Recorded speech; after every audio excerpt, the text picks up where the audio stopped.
Hi everyone. Here we're going to do a lab today. We're going to collect some data. There's going to be a few links that you guys have. The first one is to this actual spreadsheet. The second one is to the actual lab. There's a few things you guys need to make sure when you actually get to this page.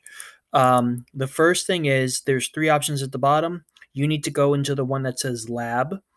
And then when you get there, you're going to click on period timer, and that's going to be this little dude. Um, there are some settings that we want you to make sure are consistent for each one. The mass, the length, and the friction.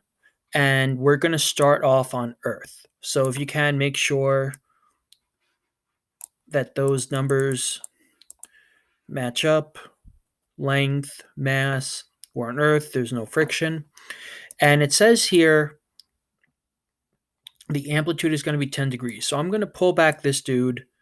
And it doesn't matter if you do negative 10 or positive 10, it's just going to swing back and forth.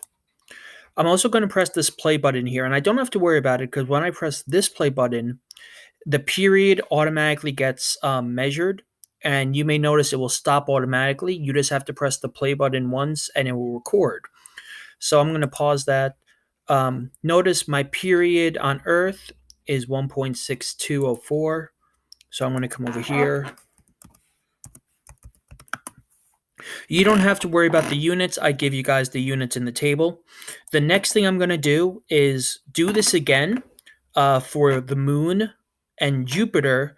And then there's going to be 3 custom planets I'm going to use. So when it comes to doing these ones, you come to Earth, and where it says custom, you're just going to click the dragger. Or you could type in, using these little arrows here. But you're going to use the custom 3 times using these 3 values to get the period. You need to make sure that each time you are dragging it back and forth to the 10 and then pressing both play buttons. Okay, so that is what you're going to do in part 1. You're going to enter the acceleration due to gravity and then the periods, and you're going to get something in the graph, and there will be some questions about that. For part 2, you're going to go back to the simulator. We're going to reset some of the variables. Once again, the mass is going to be consistent. This time, you're going to keep it on Earth, and we're going to change the length of the pendulums. So I'm going to start with 0.1.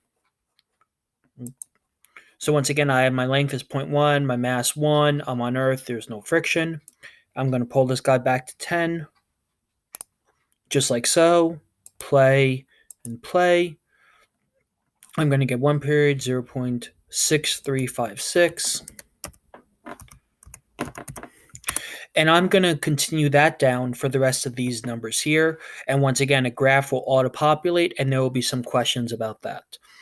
If you guys have any questions on what to do in this lab, please email me or try to wait for our live streams for extra help.